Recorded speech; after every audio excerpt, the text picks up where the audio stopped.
BDR হত্যাকাণ্ডের ন্যায় বিচার নিশ্চিতকরণের জন্য আগামী 5 কার্য দিবসের মধ্যেই একটি তদন্ত কমিটি গঠন করা হবে। পূর্ণ তদন্ত এবং ন্যায় বিচার নিশ্চিতকরণে অন্তর্বর্তীকালীন সরকার বদ্ধপরিকর। এই লক্ষ্যে স্বরাষ্ট্র মন্ত্রণালয় অন্তর্বর্তীকালীন সরকার গঠনের পর থেকেই কাজ করে যাচ্ছে। এই মন্ত্রণালয়ের দায়িত্বপ্রাপ্ত উপদেষ্টা হিসাবে আমি প্রথম থেকেই বিডিআর হত্যাকাণ্ডের পূর্ণ তদন্ত এবং ন্যায় বিচার নিশ্চিতকরণের সোচ্চার ছিলাম এবং এখনও রয়েছি।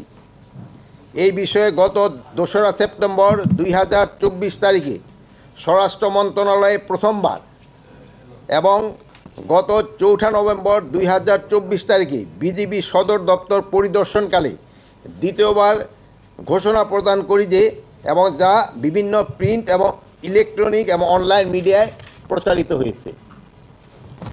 শুধু স্বরাষ্ট্র মন্ত্রণালয়ের দায়িত্বপ্রাপ্ত উপদেষ্টা হিসাবেই নয়, একজন সাধারণ নাগরিক এবং সেনাবাহিনীর প্রাক্তন সদস্য হিসাবে আমি শুরু থেকেই বিডিআর হত্যাকাণ্ডের ন্যায় বিচার দাবি করে আসছি।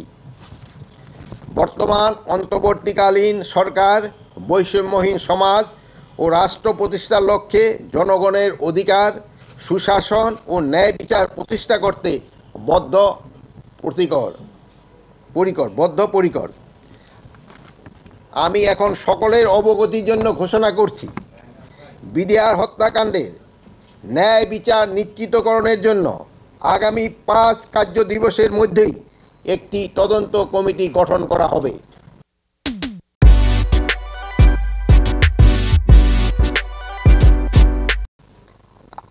আমি সকলের অবগতির জন্য ঘোষণা করছি, বিডিআর হত্যাকাণ্ডের ন্যায় বিচার নিশ্চিতকরণে আগামী 5 কার্য দিবসের মধ্যে একটি তদন্ত কমিটি গঠন করা হবে।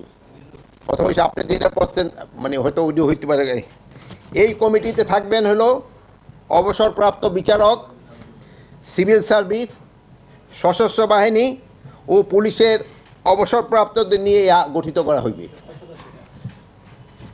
এই সদস্যের সংখ্যাটা এখনও আমরা যেহেতু নিরূপণ করি নাই, এটা 5 জন হইতে পারে, 7 জন হইতে পারে, 9 জনও হইতে পারে। বাট এখানে সশস্ত্র বাহিনীর সদস্যের সংখ্যাটা একটু বেশি থাকবে।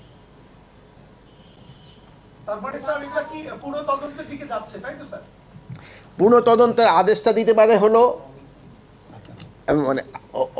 আদালত, আর আমরা হলো একটা ফ্রেশ ইনকোয়ারি কমিটি আমরা গঠন করতেছি। এইটা হলো আমরা তো 5 কার্য দিবসের সময় যেসব তাদের বলবো, যেহেতু আপনারা এটা সবাই জানেন, যেহেতু আমরা তো সবার থেকে নাম নিতে হবে।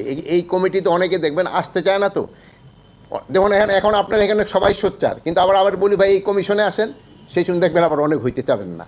এখানে একটা সমস্যা থাকে। আমরা এই নামগুলি কালেক্ট করার জন্য, যদি নাম কালেক্ট করার জন্য সময় না লাগতো তো হয়তো খুব তাড়াতাড়ি করা যেত।